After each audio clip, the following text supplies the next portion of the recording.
Oke, bismillahirrohmanirrohim. Assalamualaikum warahmatullahi wabarakatuh. Hello and welcome to my chemistry class, guys. Oke, kemarin kita udah belajar tentang konsep mol. Nah, kira-kira sekarang kita akan belajar apa?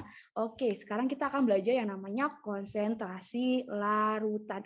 Kira-kira apa aja sih yang akan kita pelajari pada tema konsentrasi larutan ini? Nah, di sini itu ada namanya pengertiannya. Oke, otomatis kita akan mendalami dulu dong gitu kan, konsentrasi larutan itu apa gitu. Kemudian kita juga akan belajar mengenai macam-macamnya. Oke, langsung aja kita langsung ke pengertian konsentrasi larutan. Oke, kita mulai dengan kata larutan. Kira-kira larutan itu apa ya?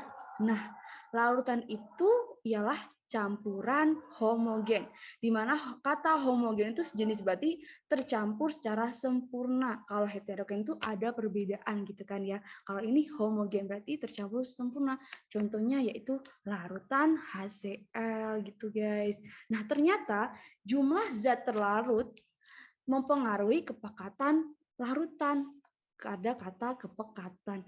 Nah, berarti dari sana kini kita bisa tahu dong bahwasanya apa. Nah, jadi dari sini kita tahu nih, kalau ternyata larutan pekat itu banyak mengandung zat terlarut, sedangkan larutan encer itu sedikit mengandung zat terlarut, ya kan? Jadi kan di sini, karena di sini zat terlarut itu mempengaruhi kepekatan, sehingga wajar dong kalau larutan pekat itu banyak mengandung zat terlarut, seperti itu teman-teman. Nah, dari sini kita sepertinya jadi ada clue-clue gitu ya mengenai konsentrasi larutan. Nah, kira-kira kepekatan itu sendiri apa sih? Nah, kepekatan itu ialah dalam ilmu kimia, kepekatan disebut dengan konsentrasi. Nah, dari sini kita udah tahu dong bahwasanya oh ternyata larutan itu campuran homogen, sedangkan konsentrasi itu ialah kepekatan. Nah, dari sini kita jadi tahu dong apa itu konsentrasi larutan. Nah, konsentrasi larutan itu sendiri ialah jumlah zat yang terlarut dalam suatu larutan atau pelarut. Karena di sini kan tadi kepekatan itu tuh zat terlarut ya. Nah, di sini makanya di sini ialah jumlah zat yang terlarut. Karena itu disebut dengan konsentrasi larutan gitu. Nah, zat terlarut itu dia terlarut dalam pelarut, ya kan gitu. Nah, dari sini kira-kira apa sih pentingnya kita mempelajari konsentrasi larutan gitu ya. Nah, tanpa kita sadari ternyata konsentrasi larutan itu mempengaruhi suatu reaksi gitu guys. Makanya penting sekali kita mengetahui yang namanya konsentrasi larutan. Biasanya itu konsentrasi larutan itu dapat dilihat pada botol-botol yang udah ada labelnya gitu. Kayak misalnya pada larutan HCl, biasanya ini larutan HCl dengan konsentrasi 1 gitu. Yaitu biasanya kita bisa lihat di situ. Nah, di situ tetapi kadang tuh ada yang namanya larutan sekunder dan larutan primer, di mana di situ ketika larutan sekunder itu dia bisa berubah konsentrasinya. Jadi dia tidak bisa tetap walaupun di situ ada tulisannya 1, tetapi terkadang konsentrasinya itu bisa berubah gitu. Kalau larutan primer itu biasanya konsentrasinya tidak dapat berubah seperti itu teman-teman. Nah, dari sini jadinya kita bisa tahu ya konsentrasi larutan itu apa. Nah, karena tadi itu kita bisa mengerti bahwasanya dalam konsentrasi larutan itu ternyata banyak macam-macamnya. Nah, untuk yang pertama kita akan belajar mengenai persen per massa. Di sini ada kata massa. Kemarin kita kalau dengar kata massa itu kita langsung berpikiran tentang gram ya kan, karena kemarin itu kan kita belajar di konsep mol sendiri bahwasanya ketika hubungan mol dengan massa itu kita akan menghitung yang namanya massa dalam bentuk gram gitu ya. Nah, di sini persen per massa otomatis, persen per massa itu apa sih? Nah, persen per massa itu menyatakan jumlah gram komponen dalam 100 gram campuran. Nah, gram komponen yang dimaksud ini yaitu yang terlarut gitu loh. Nah, yang campuran itu yaitu larutannya seperti itu teman-teman. Nah, dari sini sehingga dapat dilihat bahwasanya ada rumus dari persen per massa itu apa? Persen massa itu ialah massa komponen dibagi dengan massa campuran dikalikan 100%, karena kita di sini mencari persen, makanya kita dikalikan dengan 100%. Seperti itu teman-teman. Nah, dari sini kita bisa lihat biasanya misalnya ini ya.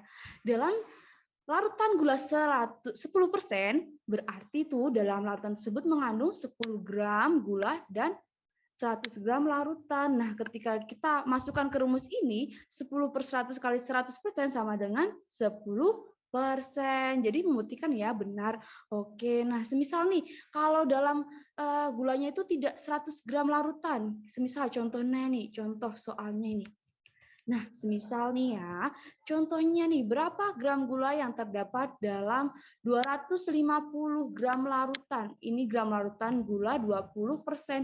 Di sini 20 gram itu disebut dengan apa? Massa campurannya. Dan di sini larutan gula 20% ini disebut dengan persen massanya. Nah, kalau di sini kita diketahui persen massanya, maka kira-kira bagaimana sih caranya kita untuk mencari berapa berat gulanya atau gram gulanya itu bagaimana? Nah, caranya seperti ini, teman-teman.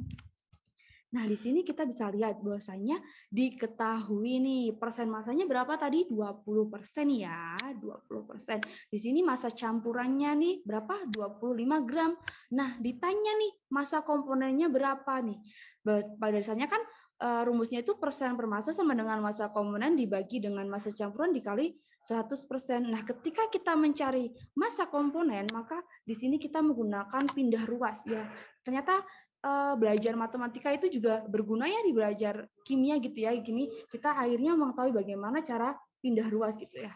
Nah, karena di sini itu kita mencari massa komponen, otomatis persen dari kali ini ketika pindah ruas akan menjadi bagi, maka dari bagi ini ketika pindah ruas akan menjadi kali. Makanya di sini persen massa di per 100% dikali dengan massa campurannya.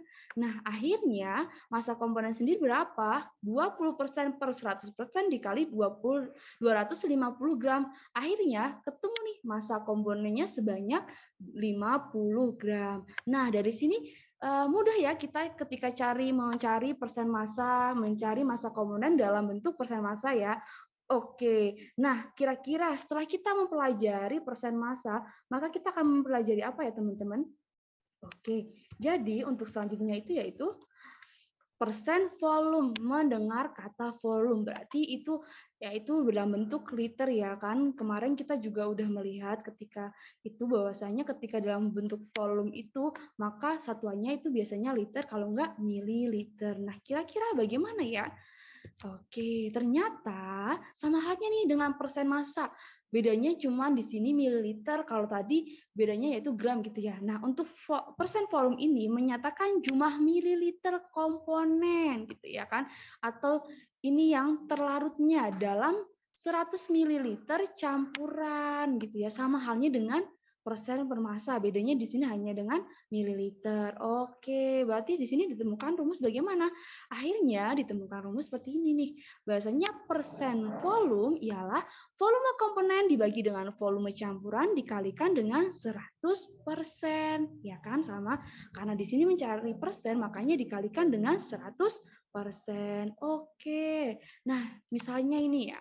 Misalnya nih, volume oksigen dalam udara adalah 20%. Berarti dalam 100 ml udara dengan suhu dan temperatur tertentu terdapat 20 ml oksigen dalam temperatur dan tekanan tertentu gitu ya teman-teman ya. Di sini bisa dilihat kalau kita masukin ke rumus lagi nih misalnya nih 20 ml dibagi dengan 100 ml dikali 100% yaitu sama dengan 20%. Berarti ini benar ya teman-teman? Oke, benar. Nah, nih contoh soalnya nih, misalnya nih, berapa liter oksigen yang terdapat dalam 60 ml udara berkadar 20%. Berkadar ini sama dengan hanya dengan konsentrasinya atau dengan persen per volumenya ya. Biasanya konsentrasi itu juga disebut dengan kadar. Makanya di sini ada kata berkadar. Nah, kira-kira berapa? Oke, langsung saja nih. Nah, diketahui bahwasanya persen volumenya berapa? 20%. Dengan volume campurannya berapa? 60 mililiter. Nah, ditanya volume komponennya sama halnya yang tadi ketika ditanya massa komponennya. Di sini ada namanya pindah ruas ya kan? Maka akhirnya diperoleh nih ketika kita akan mencari volume komponen yaitu persen massa dibagi dengan 100% dikalikan dengan volume campuran. Nah, akhirnya 20% dibagi dengan 100% dikali dengan 60 ml, akhirnya ketemu yaitu 12 ml. Jadi volume oksigen yang terdapat dalam 60 ml udara berkadar 20% itu sebesar 12 ml. Di sini mudah ya teman-teman, ya kan udah paham semua. Oke, kalau udah paham semua berarti kita akan langsung saja ke selanjutnya. Kalau tadi itu udah belajar mengenai persen massa, persen volume. Nah, kira-kira selanjutnya kita akan belajar apa ya? Oke, selanjutnya itu yaitu ada yang namanya bagian per juta atau disebut dengan BPJ atau disebut juga dalam bahasa Inggris part per million atau ppm nih. Ini juga sama dengan konsentrasi. Bedanya tadi itu kan 100 dalam bentuk persen, otomatis satuannya 100%. Nah, kalau kira-kira nih dalam juta itu berapa angkanya? Nolnya 6 ya. Maka di sini akhirnya gimana teman-teman? Nah, di sini gimana nih? Oke, di sini akhirnya nih dikalikan 10 pangkat 6 BPJ gitu ya teman-teman ya. Nah, udah jelas kan tadi bahwasanya kalau bagian per juta, kalau berarti kan tadi kan persen berarti kan 100. Nah, kalau bagian per juta itu berarti kan bagian komponen dalam sejuta bagian campuran. Makanya di sini disebut dikalikan dengan 10 pangkat 6 BPJ gitu ya teman-teman. Ini berlaku untuk massa dan juga berlaku untuk volume. Tinggal sama aja kalau misalnya diketahuinya gram berarti itu dalam bentuk massa, kalau diketahuinya mililiter berarti itu dalam bentuk volume BPJ-nya gitu ya teman-teman ya. Oke. Nah nih, contohnya nih, kadar karbon monoksida atau CO monoksida ya kan kemarin udah belajar tentang tata nama senyawa. Makanya di sini mono karena O-nya 1. Oke. Nah, salah satu gas hasil pembakaran tidak sempurna yang bersifat racun. Wah, bahaya banget ya bersifat racun dalam suatu sampel udara adalah 315 BPJ, berarti dalam 1 juta liter udara itu terdapat 315 liter gas monoksida. Nah, kadarnya dalam volume persen itu berapa sih? Nah, kadarnya itu sama dengan 315 kali 10 pangkat min 4% atau setara dengan 3,15 kali 10 pangkat min 2 gitu ya kan. Kalau ini dimasukkan karena ini kadar volume persen, maka ini dimasukkan dalam rumus persen tadi gitu ya teman-teman ya. Oke, nah setelah kita belajar mengenai part per million atau bagian per juta, kita akan belajar apa ya selanjutnya teman-teman? Oke, selanjutnya kita akan belajar yang namanya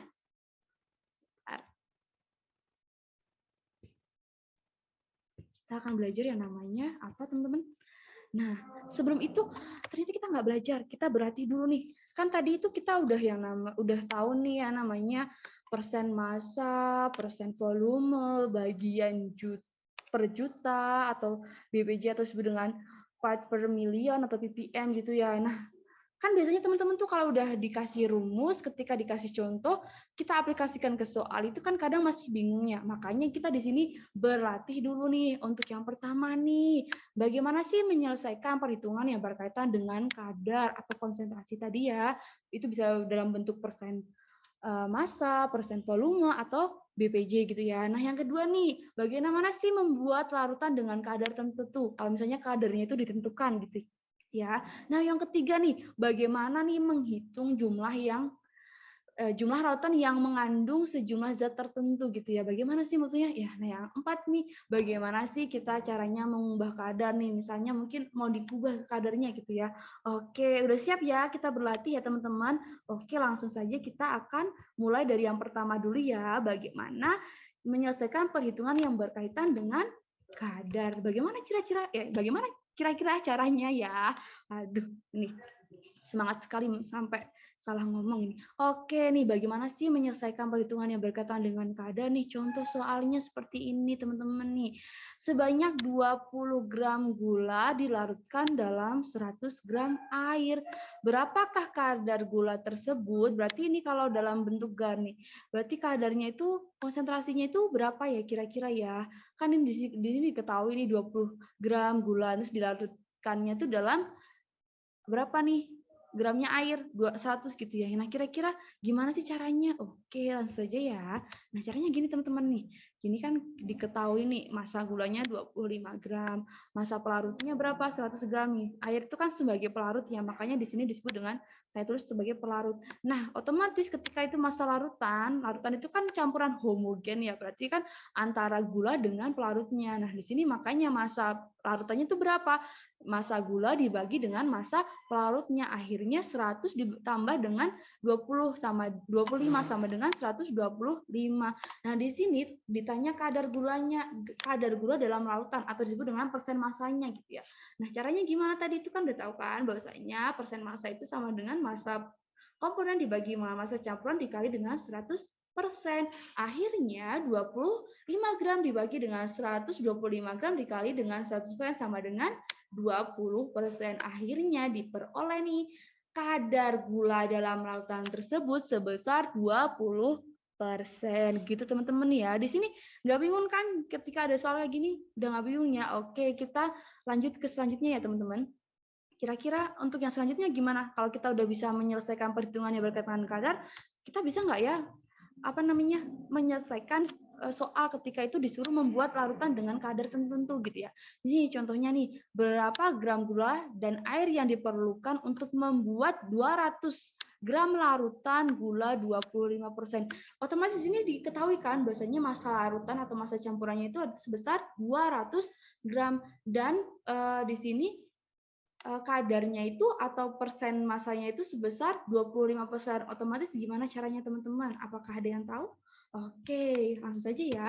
Nih, di sini berarti diketahui nih persen masanya itu sebesar 25% dan massa campurannya itu 200 gram. Nah, ditanya nih massa gula dan air itu berapa kira-kira? Oke, yang pertama nih, oke kita cari dulu nih massa komponen atau massa gulanya gitu ya. Gimana caranya nih? Ya, seperti halnya dipindah ruas gitu teman-teman ya. Biasanya gitu kalau kita mau mencari massa gula, otomatis massa gula sama dengan 25% per 100% dikalikan 200 gram. Ini tadi udah seperti contoh gitu ya. Sama dengan 50 gram. Ini adalah massa gula. Nah, kira-kira berapa massa airnya? Otomatis kalau gula tambah air itu sama dengan massa larutan. Ya, kalau misalnya kita mau mencari massa air, kita tinggal kurangin aja massa campuran dikurangi dengan massa gula. 200 gram dikurangi dengan 50 gram sama dengan 150 gram. Maka massa gula itu sama dengan 50 gram, sedangkan massa air itu sama dengan 150 gram. Di sini untuk soal cara membuat larutan dengan kadar tertentu udah bisa ya teman-teman. Oke, kalau udah bisa kita lanjut nih ke latihan selanjutnya. Kira-kira latihan selanjutnya apa ya? Oke nih, di sini gimana sih caranya menyelesaikan menghitung jumlah larutan atau larutan ya, maaf teman-teman, larutan yang mengandung sejumlah zat tertentu. Semisal nih contohnya, kadar oksigen dalam udara adalah 20%. Berapa volume udara yang mengandung 5 liter oksigen? Semisalnya nih ya, berapa volume udaranya? Berarti kan otomatis ini dicari volume campurannya ya, karena di sini kan udara itu kan termasuk campuran, sedangkan oksigen itu yang ada di dalam udaranya kan. Udara itu kan bermacam-macam ya isinya, ada oksigen, ada nitrogen dan lain sebagainya. Nah, di sini kita dicari tahu nih, ditanya ini berapa sih massa volume udara yang mengandung 5 liter oksigen, di mana kadar oksigen dalam udara sendiri 20%. Gimana ya caranya teman-teman? Oke, nih diketahui oksigen itu adalah ya seperti yang tadi saya bilang, oksigen itu adalah salah satu komponen yang terdapat dalam udara. Kan udara itu kan bermacam-macam komponennya kan. Selain oksigen juga ada nitrogen gitu kan ya. Nah, sedangkan udara itu kan keseluruhannya atau yang disebut dengan volume campurannya. Nah, di sini diketahukan volumenya 20%, volume oksigennya itu 5%. Berarti volume oksigen 25% dari keseluruhan itu adalah 5 liter ya kan. Nah, ditanya nih volume udaranya berapa? Nah, kalau tadi kan kalau misalnya mau cari massa komponen kan persen volume per 100% dikali dengan massanya gitu kan ya, massanya itu. Nah, kalau misalnya kita mau mencari volume campurannya itu dibalik, bahwasanya 100% dengan 200% dikali dengan volume udaranya itu volumenya itu berapa, 5 liter kan volume oksigennya itu. Nah, akhirnya ditemukan nih atau volume komponennya gitu kan. Nah, akhirnya ditemukan nih ketika itu adalah 25%. Nah, di sini paham kan ya, di sini kan pindah ruas. Tadi kan kalau kita mencari volume atau massa komponen itu kan 100 massa persen volume itu dibagi dengan 100%. Nah, tetapi ketika kita ingin mencari volume campurannya itu maka dibalik dong. Nah, akhirnya di sini 100% per 20% dikali dengan 5 liter atau volume komponennya gitu ya teman-teman ya. Di sini untuk menghitung sejumlah larutan yang mengandung sejumlah zat tertentu udah paham ya kan di sini kan oksigen dalam udara gitu kan. Nah, oke, nah kira-kira latihan soal selanjutnya itu apa sih? Tadi kan udah 3, berarti ini yang terakhir ya kan? Tadi karena ada 4 latihan soal. Nah, kira-kira apa ya? Oke, selanjutnya apa nih? Nah, selanjutnya itu kita akan menghitung bagaimana sih caranya mengubah kadar larutan nih. Soalnya contohnya, jika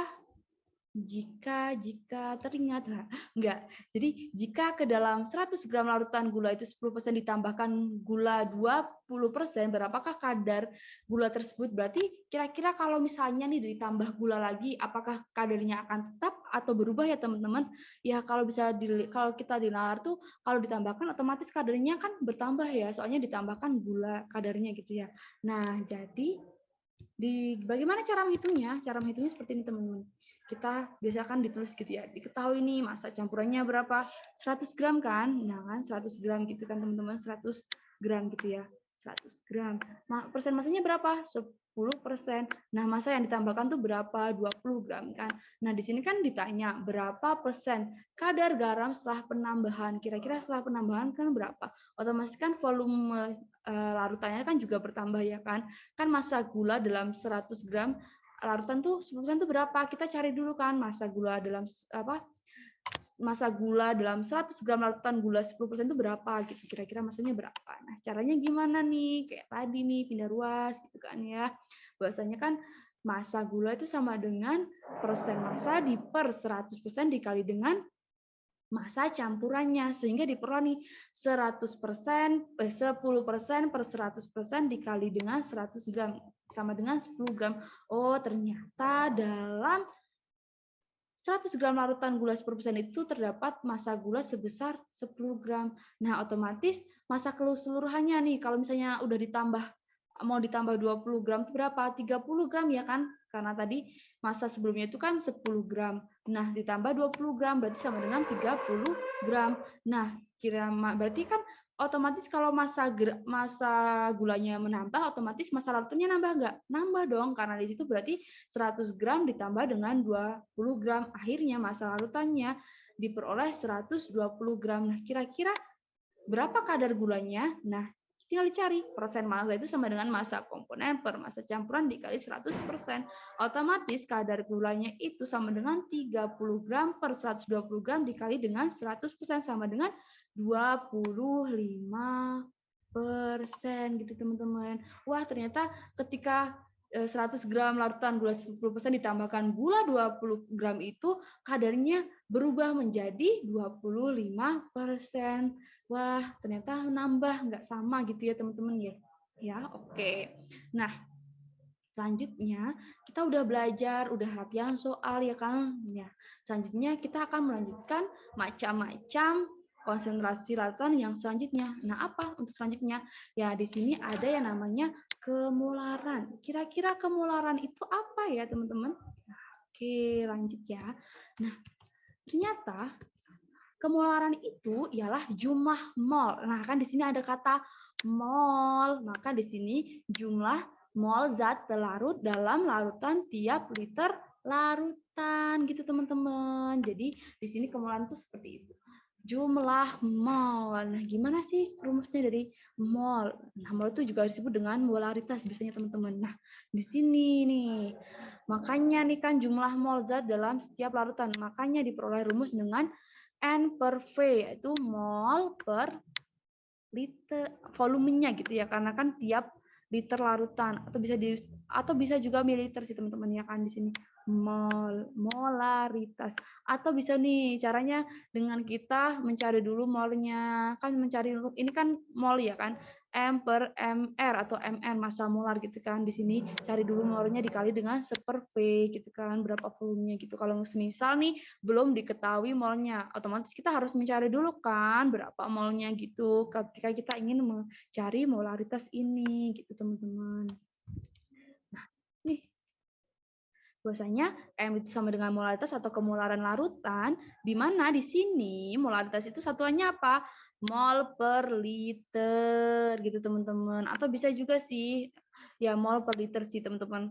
Mol per liter. Nah, untuk N itu sendiri apa? Mol zat terlarutnya yaitu mol. Nah, F-nya tuh volume. Volumenya liter dong karena di sini kan satuan molnya, satuan molaritas kan mol per liter, otomatis volumenya itu liter gitu teman-teman. Nah, M itu apa? Massa zat terlarutnya. MM itu massa molar zat terlarutnya gitu kan. Kita apa namanya mencari zat yang terlarut gitu kan. Ini kan mol zat terlarut, otomatis di sini pakai massa zat terlarut, massa molar zat terlarutnya gitu teman-teman. Oke, bisa ya. Nah, semisal nih contohnya. Nah, perlu diketahui sebelumnya nih, perlu diketahui dulu nih. Untuk sistem, atau maaf ini tipe, ini adalah sistem. Untuk sistem gas, V itu menyatakan volume gas atau volume ruangan yang ditepati. Jadi volume yang ada di ruangan itu berapa kira-kira volume gasnya gitu kan. Karena gas itu kan bersifat berterbangan gitu ya. Makanya di sini kalau sistem gas itu menyatakan volume ruangan yang ditempatinya gitu teman-teman. Nah, di mana di sini satuan dari apa? Satuan dari apa ini?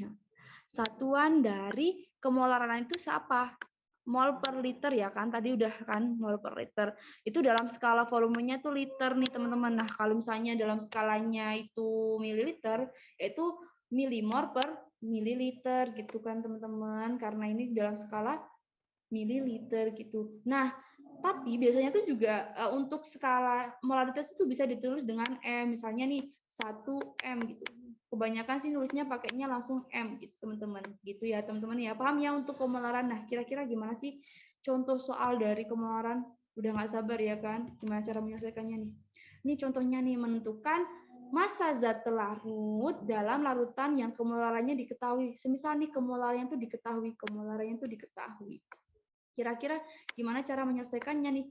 Contoh, hitunglah jumlah mol dan massa urea. Ini dicari nih, jumlah molnya tuh berapa, massanya tuh berapa gitu. Yang terdapat dalam 200 ml larutan urea dengan konsentrasinya yaitu 0,4 M.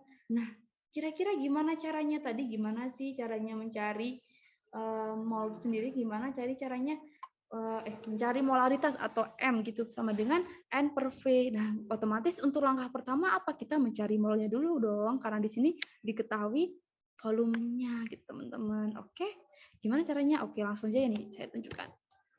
Nah, nih diketahui molaritasnya itu berapa? 0,4 M, volumenya itu 200 ml. Nah, karena tadi itu kan skalanya itu kita jadiin langsung liter aja ya biar lebih mudah gitu ya.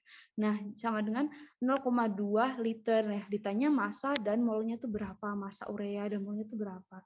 Nah, di sini kan tadi udah saya bilang bahwasanya M sama dengan N per V atau M sama dengan M per MR atau MM massa molar dikali dengan 1 per V. Maka N itu apa? N sama dengan M kali V gitu teman-teman. Nah, kalau misalnya kita mencari N, maka kita tinggal mengalihkan dong. Mengalihkan apa?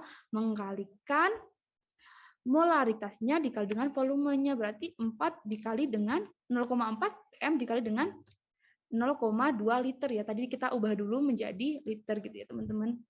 Nah, ketemu nih bahwasanya molnya dari urea itu berapa? 0,08 mol. Nah, di mana mohon maaf nih tadi MR-nya diketahui ya 60.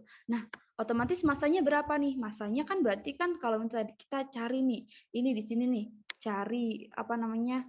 N-nya itu kan M per MR gitu ya. Nah, otomatis ketika kita akan mencari massa, akhirnya sama dengan N dikali dengan MR-nya kan di sini karena MR kan gram per mol. Nah, akhirnya bisa nih. M sama dengan 0,08 mol dikali dengan 60 gram per mol. Kita coret molnya. Akhirnya ketemu nih, akhirnya gram ya kan. Akhirnya 0,08 dikali 60 sama dengan 4,8 gram, teman-teman. Oke, paham ya untuk menghitung ini ya? Oke, paham, insya Allah. Nah, kira-kira apa ya? Selanjutnya, apa nih teman-teman?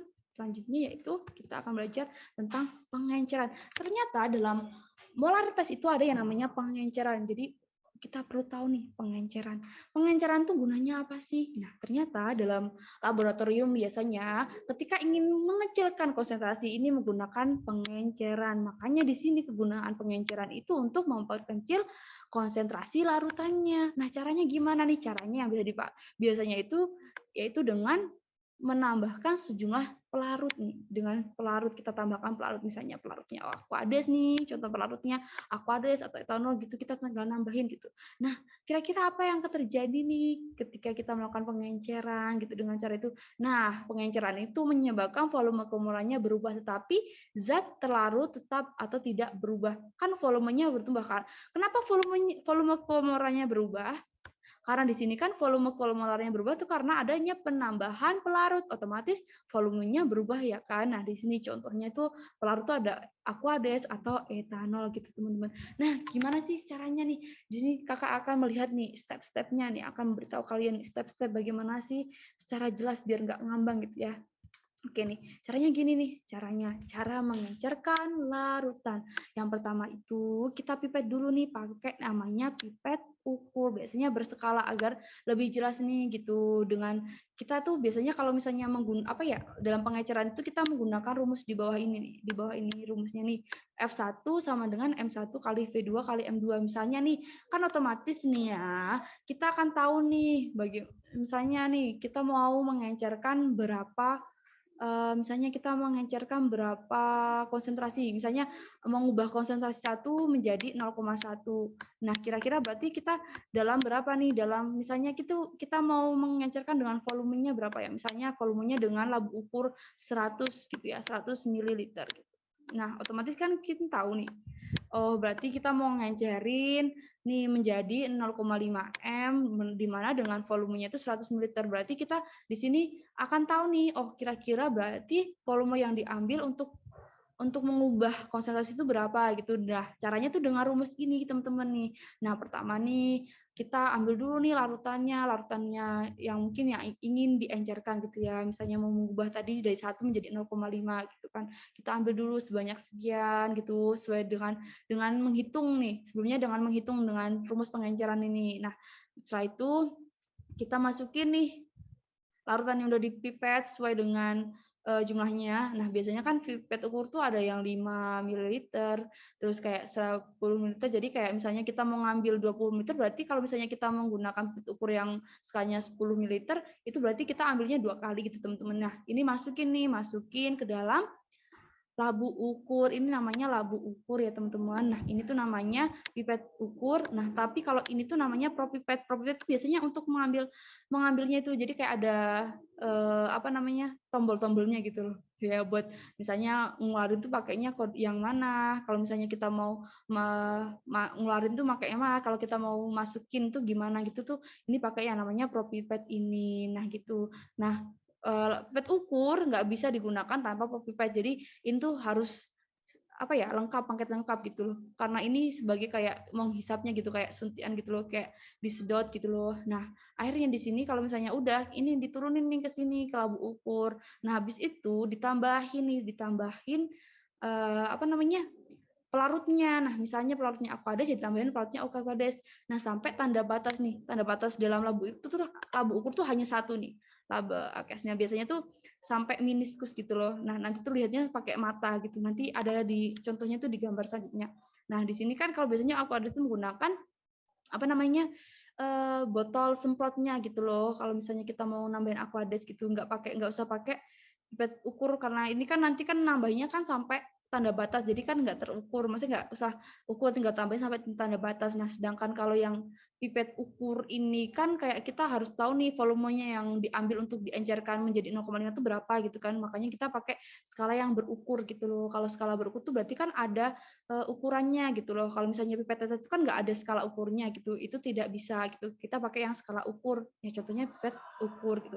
Nah, dimasukin nih. Kenapa di sini pakai corong gelas? Yang asli kan bisa langsung ke sini ya. Tapi itu biasanya tuh lebih untuk kehati-hatian gitu teman-teman. Kalau misalnya kita pakai corong gelas ini teman-teman ya. Contohnya misalnya nih pelarutnya bukan Aquades kan misalnya pelarutnya itu apa etanol atau apa itu lebih biar lebih hati-hati aja gitu teman-teman. Nah, kalau misalnya udah sampai tanda batas selanjutnya apa? Ya digojok dong. Kalau nggak digojok ya nanti nggak homogen. Akhirnya kita gojok nih, gojok biar larutannya homogen teman-teman gitu. Ya dari sini kita udah bisa ya gimana caranya mengencerkan larutan di mana kita ketika mau mengejarkan larutan itu menggunakan rumus ini F1 kali M1 sama dengan V2 kali M2 gitu teman-teman ya. Oke, semuanya clear ya? Clear. Oke, kita lanjut ke contoh soal aja kali ya. Oke, selanjutnya nih contoh soal nih ya. Misalnya nih, berapa mililiter air yang harus dicampur dengan 100 mililiter larutan NaOH? Nah, ini tuh misalnya V1-nya tuh udah diketahui yaitu 100 mililiter. Nah, kira-kira tuh berapa sih air yang akan digunakan gitu. Sehingga biar konsentrasinya itu turun menjadi 0,2. Kira-kira gimana nih? Contohnya nah kan diketahui V1 sama dengan 100 mililiter, M1 0,5, M2-nya 0,2 M. Maka di sini ditanya nih, V2-nya itu berapa gitu kan ya. Nah, berarti sama dengan di sini kan otomatis kan gini. Misalnya nih ya, sorry kok ini tipe ya. Misalnya nih, volume air yang harus ditambahkan yaitu XML gitu. Kita umpamakan dari X gitu. Kayak matematika itu biasanya diumpamakan menjadi X mililiter. Maka volume akhir lautan V2 itu sama dengan apa? Ya otomatis kan volume awalnya ditambah dengan volume yang ditambahkan kan V2-nya ya kan. Karena volume akhir gitu kan. Berarti 100 dikali X mililiter. Nah, maka di sini kan F1 sama kali M2 sama dengan V2 kali M2. Di sini akhirnya kan 100 mililiter dikali 0,5 M sama dengan dalam kurung 100 per 100 plus atau tambah X mililiter dikali 0,2 M. Akhirnya di sini ketemu nih berapa? 50 sama dengan 20 plus 0,2 X. Nah, X itu berapa? Otomatis ini pindah ruas ke sini ya kan. 50 dikurangi 20 sama dengan berapa? 30 ya kan. Nah, 30 otomatis sama dengan 0,2 X. Nah, X gimana? X sama dengan 30 dibagi dengan 0,2 sama dengan berapa? Sama dengan 150 mililiter. Maka ternyata volume yang ditambahkan 150 mililiter. Nah, berarti kalau 150 liter berarti sini sama dengan 250 liter. Berarti menggunakan labu ukur dengan ukuran 250 mililiter gitu ya, teman-teman ya. Oke, di sini paham ya untuk contoh soal dalam membuat contoh soal pengenceran gitu ya, gimana caranya gitu mencari V2-nya, mencari V1-nya, tinggal kita pakai rumus ini nanti jadi pindah ruas gitu teman-teman. Paham ya? Oke. Nah, untuk selanjutnya apa teman-teman? Nah, selanjutnya ini, di sini kan tadi kan pengenceran larutan. Nah, di sini tuh membuat larutan dengan kemolaran tertentu gitu. Membuat larutan dengan kemolaran tertentu. Nah, contoh yang misalnya nih yang pertama ini kita bagaimana sih pelarut zat padat membuat pelarutan pelarut zat padat, gimana caranya sih kita membuat larutan dari zat padat gitu ya, pelarutannya gimana sih. Nah, caranya nih contohnya di sini pertama tuh kita harus menimbang dulu gitu kan berapa padatan yang akan digunakan gitu. Nah, yang kedua nanti dimasukkan ke ini labu ukur dengan corong gelas. Nah, setelah itu ditambahin Aquades dulu nih sampai kira-kiranya ya jangan semuanya, kira-kiranya bisa melarutkannya gitu terus digojok. Nah, terakhir tuh ditambah nih Aquades lagi sampai tanda batas. Nah, nanti itu dilihat nih meniskus tuh kayak gini. Jadi kayak cekungan gini. Sampai tanda batas itu cekungan kayak gini. Nah, ini tanda batasnya gini. Biasanya tuh dilihat secara kayak gini biar lebih jelas gitu teman-teman. Nah, contohnya nih gimana caranya membuat 500 ml NaOH1M dari kristal NaOH murni. Nah, di sini kan diketahui kan mililiter dan M-nya. Berarti otomatis kalau kita mencari gram itu kita cari molnya dulu kan untuk lebih mudahnya di sini, makanya N sama dengan M kali V. Nah, di mana di sini 1 M dikali 500 ml sama dengan 500 milimol. Nah, karena ingin mengubah ke mol, otomatis dibagi 1000 ya kan, karena mililiter ketika mau jadi liter kan dibagi 1000.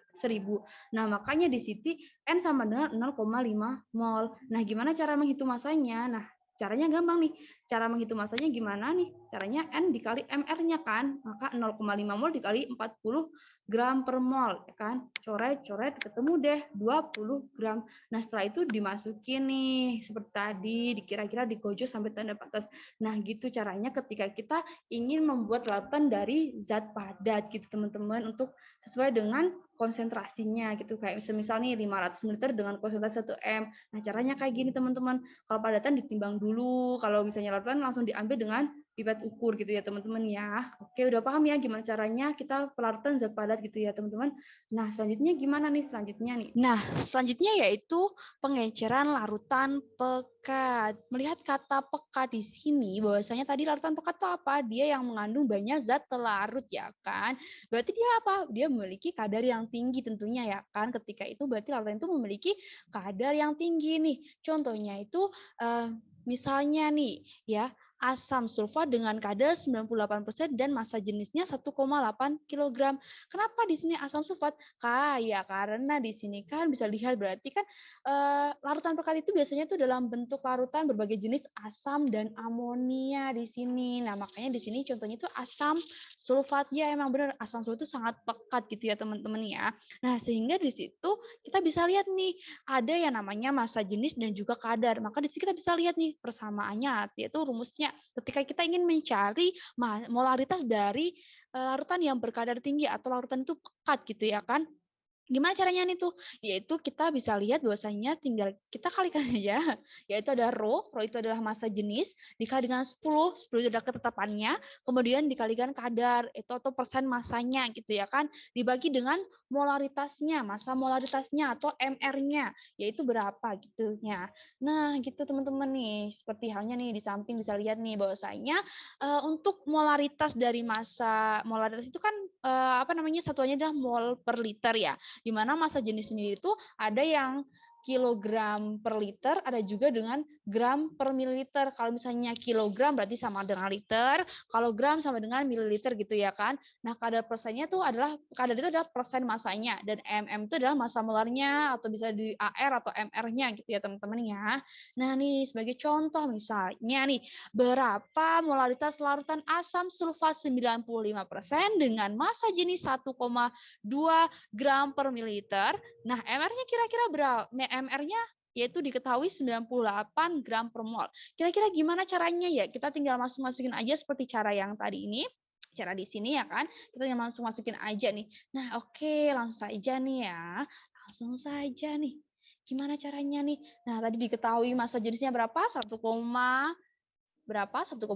gram per mililiter, kemudian kadarnya itu ada 95%, kemudian MR-nya atau massa molar itu adalah 98 gram per mol. Ditanya nih, M-nya itu berapa? Nah, kita tinggal masuk aja di sini 1,2 gram per mililiter, kemudian dikali dengan 10, dikali dengan 95%, dibagi dengan 98 gram per mol, atau ini MR-nya gitu ya. Sama dengan M-nya berapa? Sama dengan 11,6 molaritas gitu ya, konsentrasinya diketahui seperti itu teman-teman. Nah, tadi itu kan kita udah belajar nih ya, udah belajar tentang persen massa, persen volume, BPJ, kemudian kemolaran, sehingga kita juga di situ dalam kemolaran itu ada namanya pengenceran, kemudian kita bisa tahu bagaimana cara pelarutan zat padat, kemudian juga kita bisa tahu nih pengeceran larutan pekat sendiri bagaimana ya kan. Nah, selanjutnya kita akan belajar apa ya untuk macam-macam konsentrasi larutan selanjutnya. Oke, udah nggak tahu, udah nggak sabar ya. Oke, selanjutnya yaitu kita akan belajar mengenai kemolalan. Apa sih perbedaan dari kemolaran dengan kemolalan? Di mana di sini sama atau karena kemolaran itu pakai R, kalau kemolaran itu pakai L, bukan seperti itu. Tapi di sini sama-sama ada kata mol. Nah, kira-kira apa ya? Kira-kira oke, ternyata kemolaran itu menyatakan jumlah mol zat pelarut dalam 1 kilo pelarut atau setara dengan 1000 gram pelarut gitu ya, teman-teman. Berarti di sini kita bicara tentang massa ya kan atau gram gitu ya. Kalau itu kan lebih ke volume makanya M sama dengan N per V gitu ya, volumenya gitu. Mol dibagi dengan volumenya. Kalau di sini berarti apa persamaannya? Oke, kita akan selanjutnya. Di sini kalau M besar itu adalah molaritas, kalau M kecil adalah molaritas, di mana di sini sama dengan N per P. P-nya itu apa kira-kira? Oke, kita lihat keterangannya di sini nih. Nih, keterangannya. Nah, M itu sama dengan kemolaran larutan itu mol per Kg, ya kan? Sama karena di sini kan antara jumlah mol zat larut dengan 1 kg. Makanya di sini mol per Kg gitu kan. N itu apa? Jumlah mol zat larutnya dong, ya kan? Nah, M itu apa? Massa pelarutnya gitu. Massanya berapa kira-kira di sini nih gitu ya kan? Oke. Nah, untuk lebih mudahnya kita langsung ke contoh saja. Nah, contohnya nih, berapa sih kemolaran yang dibuat dengan mencampurkan 3 gram urea dengan 200 gram air? Kira-kira berapa ya? Kemolarannya di sini ada 3 gram urea, di sini 200 gram per air. Berarti urea itu massa ureanya, kalau 200 gram air itu apa? Air itu sebagai apa? Pelarut ya kan? Oke, kita lihat aja selanjutnya bagaimana caranya. Nih. Nah, nih diketahui nih massa ureanya 3 gram, kemudian massa pelarutnya 200 gram, di situ MR ureanya adalah 60 gram per mol, maka ditanya M tuh berapa, molalnya tuh berapa molnya. Kita karena di sini kita molal itu kan N per P, maka yang pertama kita harus mengetahui dulu dong mol dari urea itu berapa ya kan? Oke. Gimana caranya? Di sini udah ada nih. Caranya ya tinggal massa dibagi dengan MR-nya, yaitu 3 dibagi dengan 60 sama dengan 0,5 mol gitu ya kan. Nah, untuk itu kan udah tahu nih, berarti ketika kita mencari molalitasnya itu berarti N per P, maka di sini beratnya itu dijadikan kilogram gitu ya. Di sini makanya 0,2 kilogram karena di sini kan 200 gram dibagi dengan 1000 0,2. Nah, dibagi nih mol dibagi dengan massa pelarutnya sama dengan berapa? 0,25 mol kilogram. Nah, di sini kan kalau tadi Kakak kan ada ini ya, ketika ini massanya tuh dalam bentuk gram gitu ya. Nah, nih contoh ya nih, misalnya nih diaplikasikan sini. Apakah hasilnya sama? Ternyata hasilnya sama, sama-sama. Jadi kalian bisa pakai cara yang atas ataupun cara yang bawah gitu ya. Terserah kalian mau langsung atau mau dijadikan ke kilogram dulu gitu ya teman-teman. Nah, selanjutnya kita akan belajar apa ya untuk jenis konsentrasi yang terakhir kira-kira apa nih? Udah belajar persen massa, persen volume, kemudian PBJ atau ppm, dan juga kemolaran dan kemolaran. Nah, kira-kira yang terakhir itu kita akan belajar apa? Oke, yang terakhir itu kita akan belajar yang namanya apa? Namanya yaitu fraksi mol gitu. Kita akan belajar yang namanya fraksi mol. Nah, kira-kira fraksi mol itu apa? Nah, fraksi mol itu ini. Nih, fraksi mol itu yaitu apa? Di sini apa ya kira-kira? Oke, langsung saja. Fraksi mol itu ternyata perbandingan jumlah mol zat larut atau pelarut terhadap jumlah mol larutan atau jumlah keseluruhannya. Mol larutan itu berapa gitu. Kira-kira seperti itu teman-teman. Di sini kayak gitu. Nah, seperti itu teman-teman. Nah, selanjutnya apa? Nah, dari sini kita kan bisa lihat nih bahwasanya ketika nih ya, Na atau N itu kan mol ya, jumlah mol zat pelarut. Kalau A itu sebagai zat larut, kalau B itu sebagai jumlah yang zat terlarutnya. Nah, di sini akhirnya bersamaan kan di sini kan biasanya kan perbandingan antara zat terlarut atau pelarutnya terhadap jumlah mol larutan, otomatis kan jumlah keseluruhannya ya. Maka di sini XA atau fraksi, X itu adalah fraksi mol, A itu adalah untuk kategori untuk kodenya mol zat pelarutnya, di mana di situ kita kalau misalnya mencari fraksinya dari zat pelarutnya, maka di sini mol zat pelarutnya dibagi dengan mol keseluruhannya. Begitu pula dengan yang kita akan mencari jumlah mol zat pelarutnya gitu ya teman-teman ya. Oke, sebagai contoh nih, misalnya nih, oke, ternyata nih bahwa jumlah fraksi mol zat pelarut dan pelarut itu sama dengan 1. Maka ketika XA ditambah XB itu sama dengan 1 ketika dijumlahkannya gitu ya. Tidak lebih dari 1 gitu. Sebagai contoh nih, misalnya nih, berapa fraksi mol urea dalam larutan urea 20%. Nah, gimana ya kira-kira di sana diketahui MR-nya. Nah, kira-kira gimana nih? Otomatis kita mencari molnya dulu ya kan. Molnya urea sama mol pelarutnya atau mol airnya gitu ya kan. Nah, di sini kan tadi kan udah tahu bahwasanya itu kan perbandingan atau nisbah mol terlarut dengan mol larutan. Nah, mol larutan itu apa? Mol pelarut dan mol terlarutnya. Nah, sehingga yang pertama ditentukan tuh apa? Otomatis kita lihat dulu dong jumlah mol pelarut dan jumlah mol terlarutnya itu berapa gitu kan. Ini tipe mol pelarut dan zat pelarutnya gitu ya kan. Kemudian di apa nih? kemudian baru kita menentukan fraksi molnya sesuai dengan rumus yang udah ada nih, rumusnya yang ini ya kan. Nah, tadi kan kita udah juga sebelumnya kita udah belajar yang namanya persen massa, di mana itu kan persen massa itu kan menyatakan gram komponen dalam 100 gram campuran. Nah, otomatis kan ketika itu larutan itu 20% berarti kan dalam 100 gram larutan ya kan. Nah, ternyata itu terdapat yang namanya 20 gram urea dan 80 gram air. Kenapa 80 gram air? Nah, kan 100 gram larutan itu kan campuran antara pelarut dan zat larutnya gitu kan. Nah, otomatis kan urea itu berarti 20% berarti airnya berapa? 80% gitu. Nah, karena ini kan fraksi itu kan jumlah mol, maka yang pertama itu kita mencari dulu nih mol airnya nih. Air itu kan H2O, otomatis dia memiliki MR berapa? H itu 2, H itu 1, di mana itu ada 2 berarti dikali 2 berarti sama dengan 2 ditambah O itu berapa? 16 sama dengan 18 ya kan? 18 ini nih massa dibagi MR sama dengan 4,4 mol gitu ya. Ini massa molnya air. Nah, molnya urea berapa nih? Nah, tinggal nih, berarti kan urea tadi kan 60 gram per mol ya kan. Jadi 20 dibagi dengan 60 sama dengan 0,33 mol. Nah, di sini ketika kita akan mencari mol B, maka ya di sini kan otomatis di sini urea kan. Urea berarti kan mol urea yang di atas dibagi dengan mol keseluruhannya sama dengan berapa? 0,09. Tidak ada satunya ya, karena ini kan coret-coret gitu. Ya, gitu teman-teman. Nah, ternyata banyak banget ya macam-macam konsentrasi gitu ya, ada 6. Nah, kalau Kakak itu juga pernah, belajar lagi satu ada yang namanya normalitas, itu sama halnya seperti molaritas gitu ya. Mungkin karena di SMA jadi baru diajarkan 6 jenis itu ya kan teman-teman. Nah, karena ini sudah, maka cukup apa, cukup sampai di sini, cukup sekian pembelajaran kita pada hari ini. Nah, terima kasih banyak. Semoga bermanfaat ya, teman-teman. See you next time and bye-bye. Good luck. Jangan lupa belajar. Oke, see you.